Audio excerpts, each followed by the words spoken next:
In this video lesson, let us discuss the topic sum of an infinite geometric sequence. So meron tayong general formula para sa ating sum ng infinite geometric sequence na S is equal to A sub 1 divided by 1 minus R, where yung A sub 1 natin is the first term and R is our common ratio. So gagamitin natin itong formula na to kung yung absolute value ng R natin ay less than 1, and this condition ensures that the terms of the sequence become smaller and smaller, approaching 0, allowing the sum to converge to a finite value.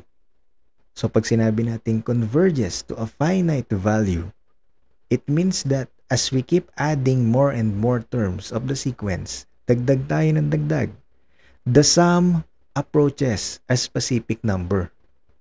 Right? So, yung specific number na yun, it is a finite value and stays very close to that number, even though the sequence itself goes on forever. So, pag yung absolute value naman ng R natin ay greater than or equal to 1, the series diverges and does not have a finite sum. So the term either stay the same or grow larger, and the sum does not converge. So yung sum natin dito ng infinite geometric sequence becomes infinite or undefined.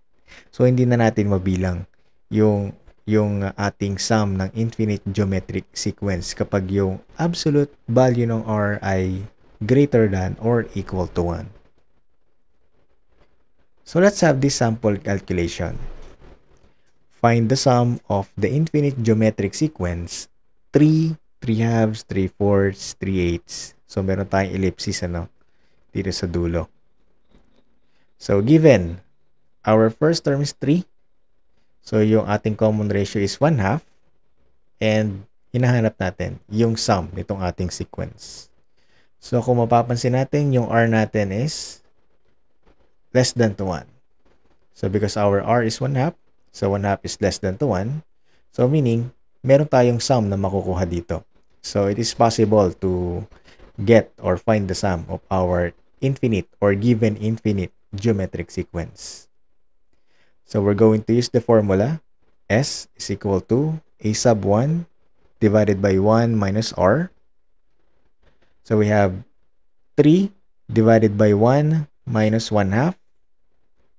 So, simplify natin yung nasa baba. 1 minus 1/2 is equal to 1/2. And then we have 3 divided by 1/2. The answer is 6. So, yung sum ng ating infinite geometric sequence, given yung ating R ay less than to 1, the sum is 6. So, for the second problem, find the sum of the infinite geometric sequence 5, 10, 20, 40. So, this is an infinite geometric sequence. So, let's have our given. So, A sub 1 is 5, R is 2. So, kung mapapansin natin, yung R natin is not less than to 1. So, it is greater than to 1.